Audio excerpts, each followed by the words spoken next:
Ala, purihin siya ay awitan at papurihan magpakailanman. Purihin siya ay awitan at papurihan magpakailanman.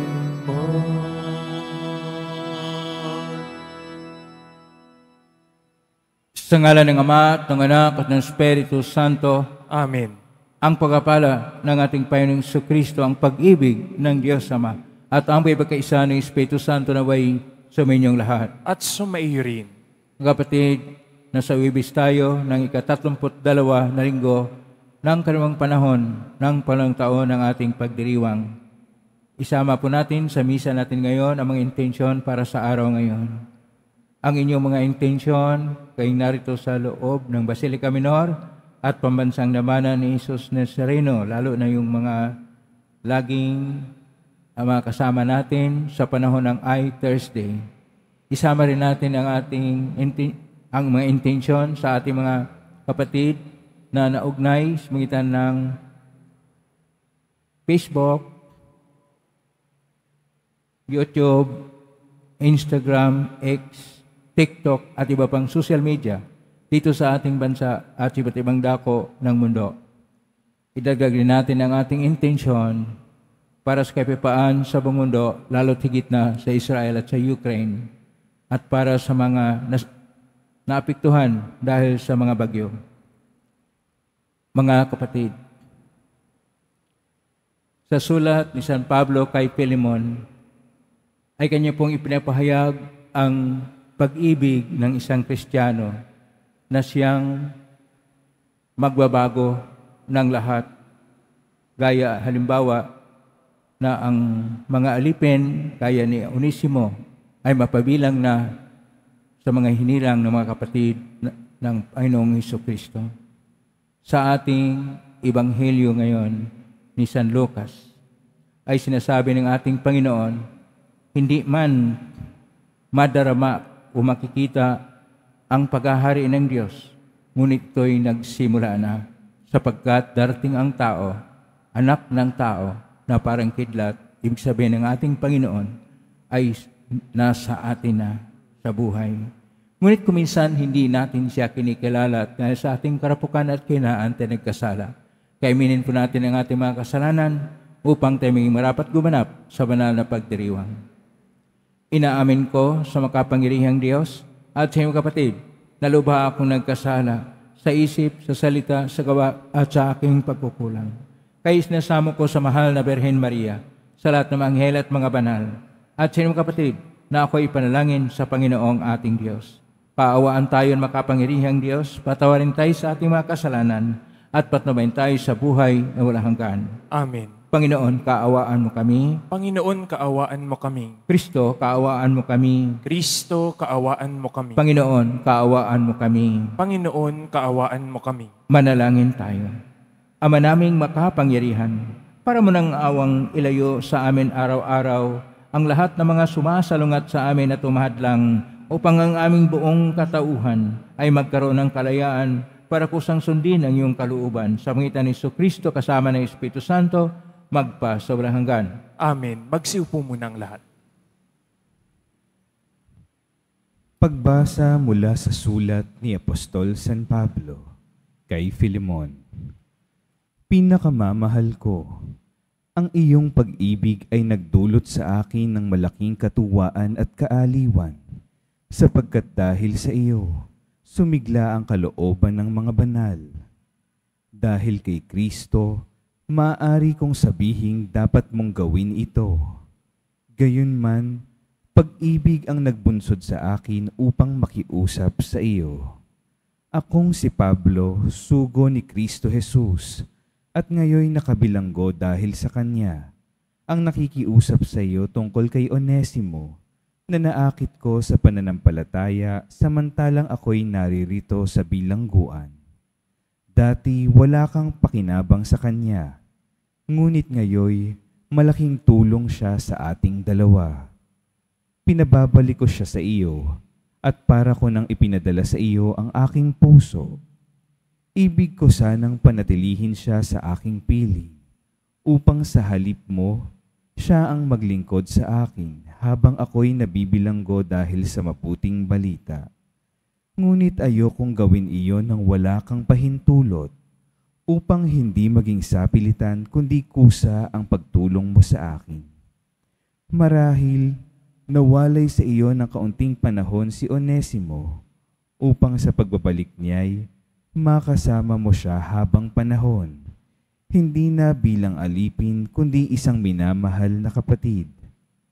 Mahal siya sa akin, ngunit lalo na sa iyo, hindi lamang bilang isang alipin kundi isang kapatid pa sa Panginoon. Kaya't kung inaari mo akong tunay na kasama, tanggapin mo siya tulad ng pagtanggap mo sa akin. Kung siya may magkasala sa iyo o nagkautang kaya, sa akin mo singilin. Ako ang siyang sumusulat nito. Ako si Pablo ang magbabayad sa iyo. Hindi ko na ibig banggitin na utang mo sa akin ang iyong pagkakakilala kay Kristo. Ipinakikiusap ko sa iyo, alang-alang sa Panginoon. Pagbigyan mo ang aking kahilingan, dulutan mo ng kaligayahan ang puso ko bilang kapatid kay Kristo. Ang salita ng Diyos. Salamat sa Diyos. Mapalad ang kinukupkop ng poong Diyos ni Jacob. Mapalad ang kinukupkop ng poong Diyos ni Jacob. Ang maaasahay lagi, Panginoon, panig sa naaapi ang Diyos na hukom. May pagkaing handa sa nangagugutom. Mapalad ang kinukupkop ng poong Diyos ni Jacob. Pinalaya niya ang mga nagbihag. Isinasauli paningin ng bulag. Lahat ng inapi ay itinataas. Ang mga hinirang niya'y nililingap. Mapalad ang kinukupkop ng poong Diyos ni Jacob. Isinasanggalang ang mga dayuhang, sa lupain nila'y doon tumatahan. Tumutulong siya sa balot ulila, masamang balangkas pinipigil niya. Mapalad ang kinukupkop ng poong Diyos ni Jacob. Walang hanggang hari ang Diyos na Panginoon. Ang Diyos mo, Siyon, ay mananatili sa lahat ng panahon. Mapalad ang kinukupkop ng poong Diyos ni Jacob. Magsitayo po ang lahat.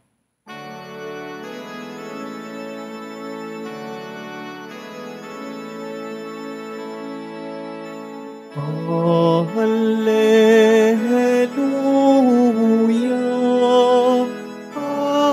Hallelujah,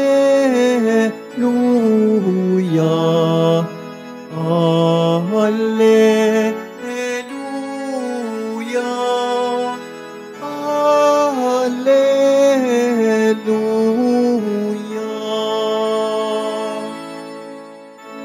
Ako'y puno, kayo'y sanga. Kapag ako ay kaisa, kayo'y tiyak na namumunga. Hallelujah,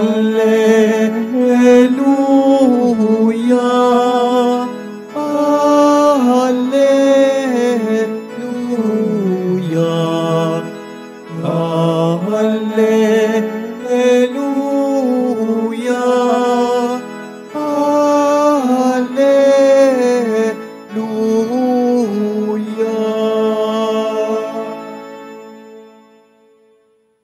Sumainyo ang Panginoon. At sumaiyo rin. Ang mabuting balita ng Panginoon ayon kay San Lucas. Papuri sa iyo, Panginoon. Noong panahong yun, si Jesus ay tinanong ng mga Parisiyo kung kailan itatatag ang kaharian ng Diyos. Sumagot siya, ang pagsisimula ng paghahari ng Diyos ay walang makikitang palatandaan at wala ring magsasabing nagsisimula na roon o rini. Sapagkat ang totoo ay nagsimula ng maghari ang Diyos sa puso ng mga nananalig sa Kanya. At sinabi niya sa mga alagad, darating ang panahong hahangarin ninyong makita ang isa sa mga araw ng anak ng tao, ngunit hindi ninyo makikita iyon. At may magsasabi sa inyo, naroon siya o narinig siya. Huwag kayong pumunta upang siya'y hanapin, sapagkat pagsapit ng takdang araw, ang anak ng tao'y darating na parang kidlat, ngunit kailangan munang magbata siya ng maraming hirap ay itakwil ng mga tao sa ngayon. Ang mabuting balita ng Panginoon. Pinupuri ka namin, Panginoong Hesukristo. Magsiupo muna ang lahat. Isang mapagpalang araw po sa inyong lahat. Purihin po natin ang ating pong Hesus Nazareno. Nasa panahon tayo ng Huwebes, araw ng Thursday, at nasa panahon tayo ng Huwebes ng ika-32 na linggo sa kanawang panahon sa pangalawang taon ng ating pagdiriwang. Kapag ka napansin po ninyo ang lahat ng ating mga pagbasa ay tungkol sa paghahari ng Diyos. Ang paghahari ng Diyos ay naulit sa Biblia, nakakaunti lang po, 80 times lang. Na ibig sabihin, ito ay napakahalaga at napakabanal na kung saan hindi ito basta't banggitin lang sa banal na aklat. Ang paghahari ng Diyos ay tinatawag sa mga Hudyo, mga Hebreo, Malkot Elohim. Malkot Elohim. Malkot ay paghahari. Elohim, pangalan po ng Diyos. Ang Diyos ay Elohim, ay marami. Sa ating pagbasa, dahil ang ating mga pagbasa ngayon ay nasa Bagong Testamento. Sa Bagong Testamento ay ang paghahari ng Diyos ay nakasulat sa Koinoko na Griego at ito'y Basilia Toteo. Basilia, isang kaharian o isang paghahari. Toteo, paghahari ng Diyos. Na nasali naman sa Latin, Regnum Dei, Kingdom of God, paghahari ng Diyos. Ang paghahari ng Diyos ay mayroon pong 3 bagay na dapat nating tingnan. Una, na ang paghahari ng Diyos ay hindi po pang-politika, pang-ekonomiya o pang-militar na pagkontrol. Bagkus, ang paghahari ng Diyos, kay sinasabi ng ating Panginoon, ang pagnanahan ng Diyos sa loob ng puso ng tao. Ibig sabihin, kapag ka nariyan na, kinikilala na ang Diyos na siya yung hari, siya yung Panginoon, naghahari na ang Diyos. Lahat na kumikilala na naghahari ang Diyos, pumalakpak ng malakas upang sabi natin, ang Diyos ay siyang naghahari, hindi po ang mga tao dito sa mundo, bagkus ang Diyos ang naghahari. Yun ang una, paghahari ng Diyos. Na paghahari sa pinakaibuturan ng puso ng tao. Pangalawa, ang paghahari ng Diyos ay pagkakaroon ng mabuting balita.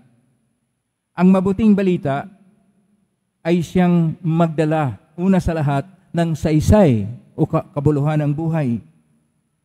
At ang kabuluhan ng buhay ay makamit kapag kinikilala natin ang Diyos na siya yung naglikha sa atin. Kaya dapat bigyan natin siyang pagkilala at pagpupugay o pagpupuri. Ngunit hindi lang doon, dahil tayo mga mahina at marupok, nagkasala tayo, ang paghahari ng Diyos ay ang mabuting balita ng ating kaligtasan.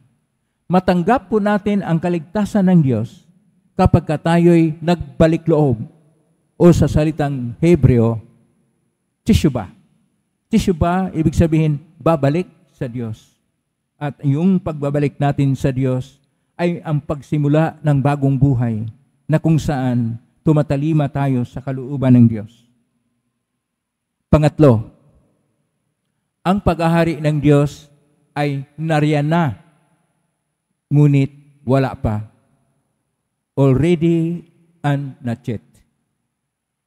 Ang paghahari ng Diyos ay nariyan na sapagkat dumating na ang Diyos sa simula pa sa paglikha ng lahat ng nilikha ng Diyos. Nariyan na sapagkat ang Diyos ay tumatawag ng mga banal na mga patriarka gaya ni Abraham at iba pa at mga propeta upang ipahayag na ang Diyos ay nariyan. Nariyan ang Diyos sapagkat ito ay ipinapahayag na ng ating simbahan. Ngunit nariyan ang paghahari ng Diyos. Hindi natin kinikilala ang Diyos. Kung minsan naghahari sa ating puso ay ang material na bagay. Mas araw-araw atin pang kinikilala ang pera o kayamanan o pinalagahan nito. Araw-araw kung minsan ang tinitingnan natin ay ang sariling kapakanan, ang sariling interest, ang sarili nating kung anong kinumalingan sa buhay. Kuminsan ito ay bisyo. Kaya hindi naghari ang Diyos kahit siya'y dumating na. Nariyan siya. Naghahari ang Diyos. Dapat kapiling siya natin at dapat siya'y namamayani at dapat ang kanyang kalooban ay namamayani sa ating buhay.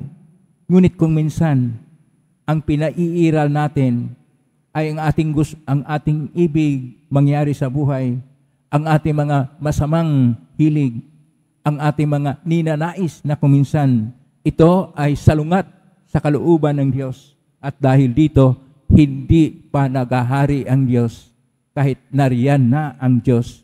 Tayo mismo ang nagsasara sa ating mga puso sa kanyang paghahari. Tayo mismo ay kumikilala sa kanya pero hindi natin siya kilala sapagkat tinatawag natin ang kanyang pangalan. Nanalangin tayo sa kanya ngunit hindi tayo namumuhay na ayon sa kanyang kalooban. Hindi tayo tumatalima sa kanyang mga turo o mabuting balita o ng kanyang mga salita. Hindi tayo namumuhay na ayon sa Diyos na siyang dapat pairalin sa lahat. Kaya ang paghahari ng Diyos ay nariyan na, ngunit wala pa. Kaya kailangan natin una sa lahat na ang paghahari ng Diyos ay hindi yung ating pagtingin na siya yung maghatid sa atin ng biyaya. Nabigyan na tayo ng biyaya. Winaldas lang natin dahil iba ang ibig natin. Hindi rin ang paghahari ng Diyos na tinatawag nating mga tradisyonal na debosyon. Nangyari ang mga tradisyonal debosyon dahil gusto nating magkaroon ng mga paraan. Ito'y para-paraan lang. Pero ang tunay na paghahari ng Diyos ay siya yung gabay, ay siya yung inspirasyon, siya yung liwanag na nagliliwanag sa ating buhay. Ang paghahari ng Diyos ay paghahari ng pagtanggap sa cross. Ang ating Panginoong Hesus tumatanggap sa cross bilang pagsunod sa kalooban ng Ama, sapagkat sa pamagitan ng cross, ipinapahayag ng Diyos ang kanyang dakilang pag-ibig sa atin na hindi tayo maligtas liban lang sa pagpakasakit ng isang tunay na tao at tunay na Diyos na walang iba ng ating Pong Hesus Nazareno na siyang naghihirap sa atin upang tayo na binigyan ng malaking biyaya sa kaligtasan ay kumikilala sa Kanya at magkaroon ng mabuting kalooban upang ang Diyos ay siyang maghahari. Atin pong palakpakan ng ating pong Hesus Nazareno na nag-alay ng ating buhay. At dahil siya pag-alay sa ating buhay, tayo ay naligtas. Kapag hindi niya tinanggap ang kalooban ng Ama, tayo pa rin ay hindi pa rin naligtas magpahanggang ngayon. Magpasalamat tayo sapagkat mula sa cross, dumating ating Panginoon sa kanyang trono o pagluluklok sa kanang kamay ng Ama. At itong tinatawag nating paghahari ng Diyos na narito na, ngunit wala pa, ay siyang pagkilala rin na ang ating Panginoong Hesus ay namatay, ngunit nabuhay muli. Namatay siya upang kanya pong ipahayag na kanyang tagumpayan ang buhay, sapagkat ang kamatayan ay nagapo na. Hindi na ang kamatayan ay siyang maghahari. Ang maghahari ay ang Diyos at ang pagkabuhay muli.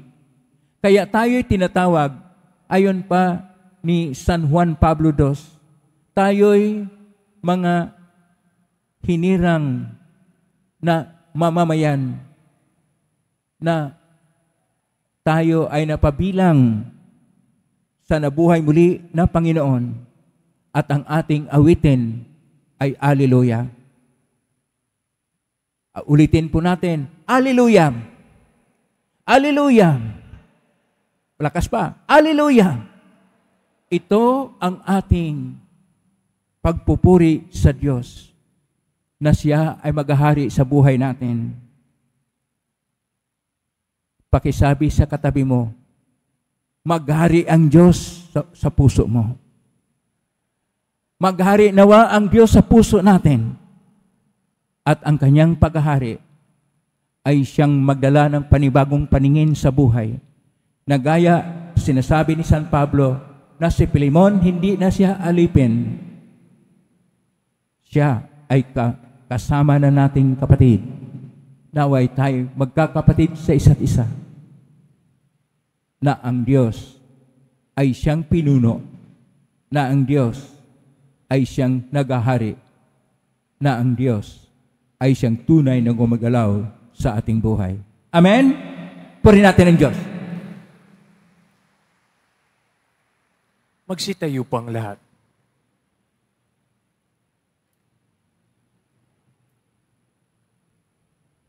Minamahal kong mga kapatid, manalangin tayo ng may ganap na pananalig sa Panginoon ng buhay na naghihintay sa atin sa dulong hangganan ng daan ng buhay.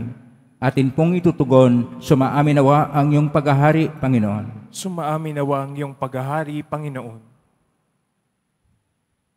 Ang simbahan, naway palagi ang ihanda ang mga tao sa pagtanggap kay Kristo sa kanyang pagbabalik. Manalangin tayo. Sumaamin nawa ang iyong paghahari, Panginoon.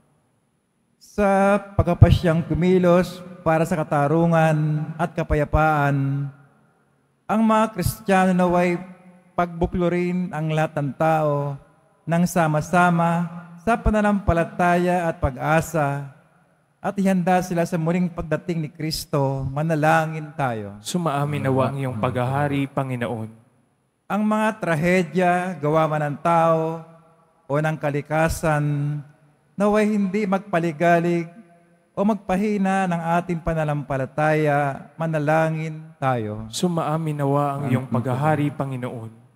Ang mga may sakit, naway tanggapin si Jesus sa kanilang mga puso at makita siyang kasama nila sa kanilang dinaranas ng mga pagsubok. Manalangin tayo. Sumaamin nawa ang iyong paghahari, Panginoon. Yung mga yumao, naway mapalaya mula sa mga suliranin ng mundong ito at lumigaya sa walang hanggang kapayapaan. Manalangin tayo. Sumaamin nawa ang iyong paghahari, Panginoon. Sa tahimik, idulog natin sa Panginoon ang ating mga sariling kahilingan. Ama naming nasa langit, lagi kang malapit sa amin. Alam mo ang aming mga pangangailangan higit pa sa aming pagkabatid. Tulungan mo kaming maging mulat sa iyong presensya ngayon at magpa sa walang hanggan. Amen. Magsiupo muna ang lahat.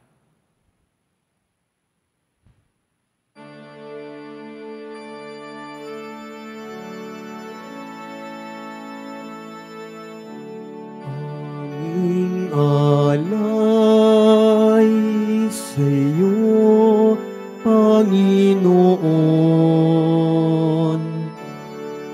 Ang tinapay at alak na iyong kaloob upang gunitain ang iyong buhay na inialay nang tayo'y magdiwang bilang isang sambayanan.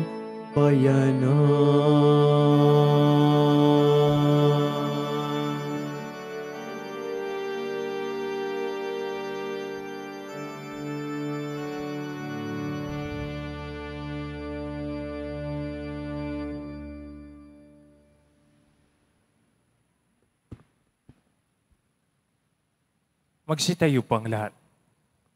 Manalangin kayo batid upang paghain natin ay kalugdan ng Diyos Amang makapangyarihan. Tanggapin nawa ng Panginoon itong paghahari sa iyong mga kamay, sa kapurihan niya at karangalan, sa ating kapakinabangan at sa buong sambayanan niyang banal.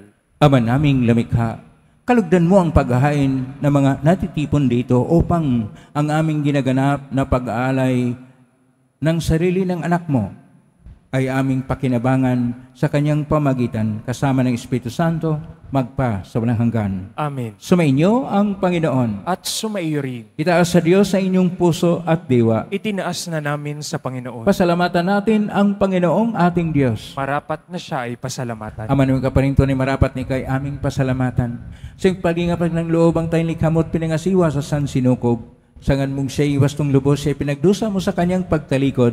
Sa iyong pag-iliw yung pinintulot na makabalik siya sa pamagitan ni Kristo Jesus. Kay kisa namang helsi si awit ng papuri sa iyong pay sa kalangitan. Kami nagbubunyi sa kadakilaan. Santo, Santo, Santo, Panginoong Diyos ng mga hukbo, napupuno ang langit at lupa ng kadakilaan mo, o sana sa kaitaasan, pinagpala ang naparirito sa ngalan ng Panginoon, o sana sa kaitaasan. Magsilud po ang lahat. Ama naming banal, ikaw ang bukal ng tanang kabanalan. Kaismitan yung Espiritu ng banal na makaloob na ito upang para sa amin maging katawan at dugo ng aming Panginoong Jesucristo. Bago niya pinagtiisang kusang loob na maging handog, hinawakan niya ang tinapay, pinasalamatan kanya, pinaghati-hati niya yon, inabot sa kanyang malagad at sinabi, "Tanggapin ninyong lahat ito at kanin. Ito ang aking katawan na ihandog para sa inyo."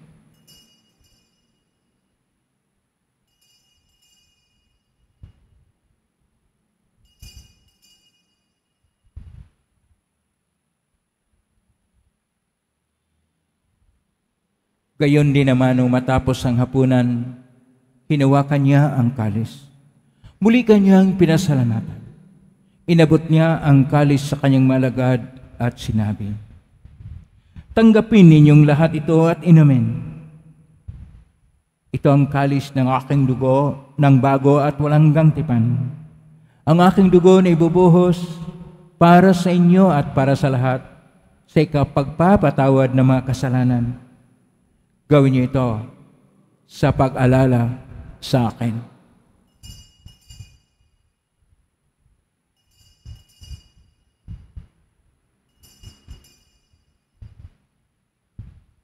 Magsitayo po ang lahat. Ang misteryo ng pananampalataya. Si Kristo'y namatay, si Kristo'y nabuhay, si Kristo'y babalik sa wakas ng panahon. Ama, ginagawa namin ngayon ang pag-alala sa pagkamatay at muling pagkabuhay ng iyong anak. Kahit naalay namin sa iyo ang tinapay na nagbibigay buhay at ang kalis na nagkakaloob ng kaligtasan. Kami nagpapasalamat dahil kami narapat na tumayo sa harap mo para maglingkod sa iyo. Isinasamo namin kaming magsasalo-salo sa katawan at dugo ni Kristo ay mabuklod sa pagkakaisa sa pamagitan ng Espiritu Santo. Ama, lingapin mong simbahang laganap sa buong daigdig. Pususin mo kami sa pag-ibig, kaisa ni Francisco na aming Papa at ni Jose na aming Obispo at ng Tanang Kaparian. Alalahanin mo rin mga kapatid naming nahimlay na may pag-asang sila muling mabuhay, ganing lahat ng mga pumanaw. Kaawaan mo sila at patuloyin sa iyong kaliwanagan.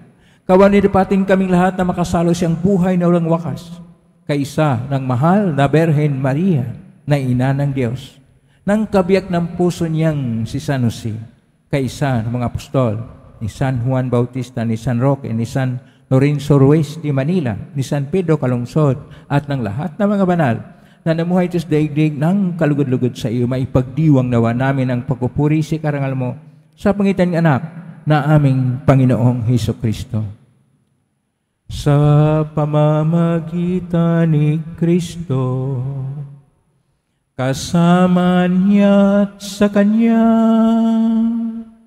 ang lahat ng parangal at papuri ay sa iyo, Diyos Amang makapangyarihan, kasama ng Espiritu Santo, magpasawalang hanggan.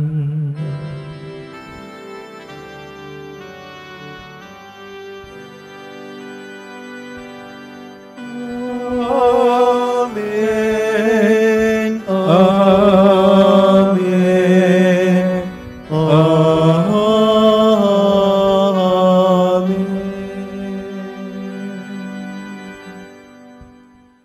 Sa tagubilin na managaling na utos sa turo ni Jesus na Panginoon natin at Diyos, ipahayag natin ng lakas loob. Ama namin, sumasalangit ka, sambahin ang ngalan mo. Mapasa amin ang kaharian mo, sundin ang loob mo dito sa lupa para nang sa langit. Bigyan mo kami ng aming kakanin sa araw-araw at patawarin mo kami sa aming mga sala para nang pagpapatawad namin sa nagkakasala sa amin, at huwag mo kaming ipahintulot sa tukso at iadya mo kami sa lahat ng masama.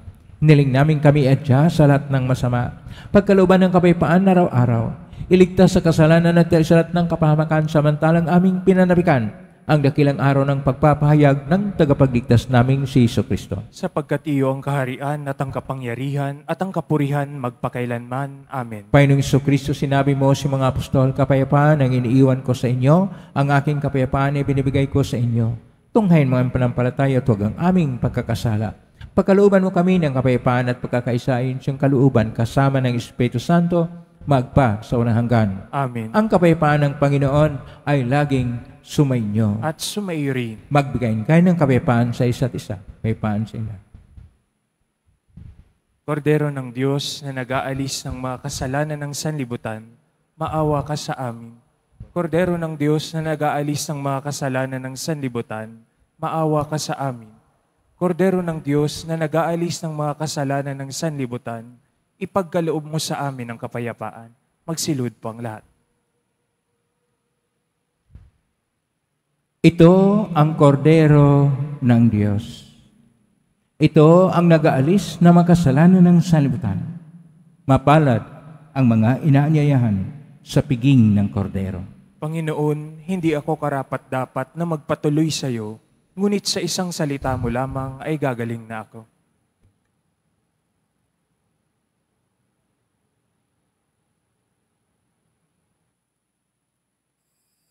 Para sa lahat ng tatanggap ng banal na komunyon, sasagot po tayo ng amin pagkasabi ng pare o ng lay minister ng katawan ni Kristo at isubo agad sa bibig bago umalis sa harapan ng pari o lay minister. Sumunod po tayo.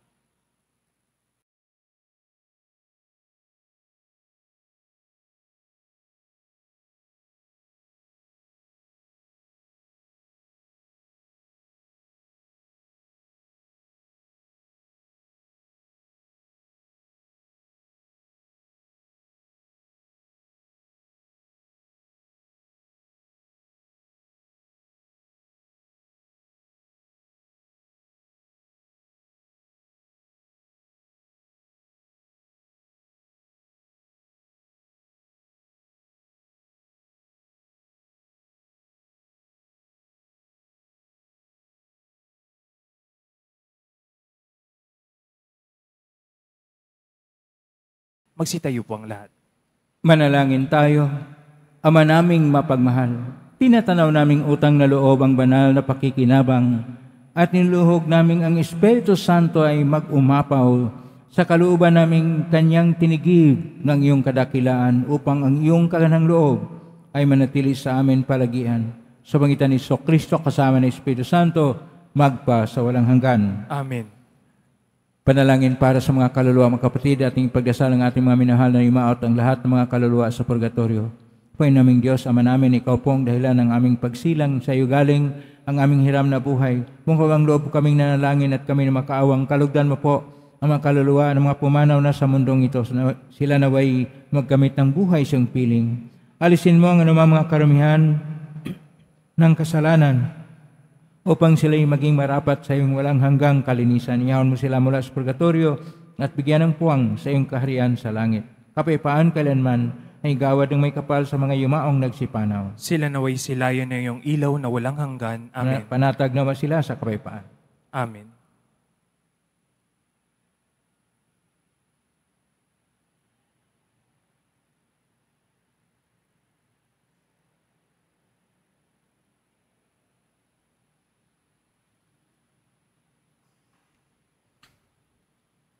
Maraming salamat po sa iyong pagdalaw sa tahanan ng ating pong Jesus Nazareno. Ngayong Huwebes, araw ng I-Thursday, araw ng ating pakikilahok at pakikiisa at pakiramay at pagbibigay ng panahon para sa mga nangangailangan na nating mga kapatid. Panahon din na tayo ay kumikilala sa paghahari ng Diyos. Ulitin ko, paghahari ng Diyos. Pasalamatan po natin ang lahat na nakiisa sa atin sa pangitan ng iba't ibang social media platform na cross-posting sa iba't ibang paraan. Pasalamatan din natin lahat ng mga nagbigay ng tulong at donasyon sa ating simbahan ng Quiapo upang ang Quiapo Church ay makatulong sa mga kapwa na tinailangan. Pasalamatan din natin ang lahat ng mga naglilingkod ngayon. Pagpalain nawa sila ng Panginoon Diyos. Palakpakan po natin lahat ng mga naglilingkod, lahat ng mga narito, lahat ng naugnay sa atin, lahat ng nagbibigay at ng tulong sa atin. Naway ang Diyos ay magpapala sa inyo, mga biyayang siksik-liglig at nag-umapaw. Ang paghahari ng Diyos ay narito na, ngunit wala pa. Kilalanin natin siya, ibigin natin ang Panginoon nating Diyos. At siya'y tunay na pumapanginoon at maghahari ng ating puso, ng ating mga tahanan o saan man tayo naroon. Ngayon na po ang pusbas. Mangyari po lamang itaas bagya, may bagay pusbasan. Sumainyo ang Panginoon. At sumaiyo rin. Mahal na pong Jesus Nazareno, iniagpas ng cross ang walang malayo na pag-ibig ng Diyos sa sangkatauhan. Pakinggan mong hilingan ng kanan na susumamo sa iyo. Makamtan naman nila ang iyong katugunan at tanggapin ang kasagutan may tag na loob na tinatanaw. Basbasan din po ninyo ang mga dalaming imahin, dasal at mga bagay-bagay. Basbasan ang may mga karamdaman. Sa pangitan ng benisyon ito na maalala ang pangakon sa binyag na ikaw ang ibigin at paglalingkuran bilang Panginoon magpa sa walang hanggan. Amen. Pagpalain kayo ng makapangyarihang Diyos, Ama at Anak at Espiritu Santo. Amen. Umayking taglay ang kapayapaan, pag-ibig at pag-asa ng Pong Jesus Nazareno. Salamat sa Diyos. Purihin natin ang ating Pong Jesus Nazareno.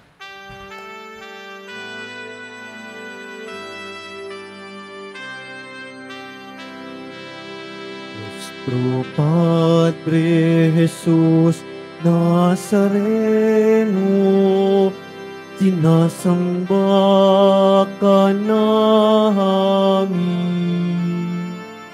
Pinipinto ka namin, aral mo ang aming buhay at kaligtasan. Nuestro Padre Jesus Nazareno, iligtas mo kami sa kasalanan. Ang krus mong kinamatayan ay sagisag ng aming kaligtasan. Nuestro Padre Jesus Nazareno, dinarangal ka namin. Nuestro Padre Padre Jesus Nazareno, niluluwalhati ka namin. Nuestro Padre Jesus Nazareno, dinarangal ka namin. Nuestro Padre Jesus Nazareno, niluluwalhati ka namin.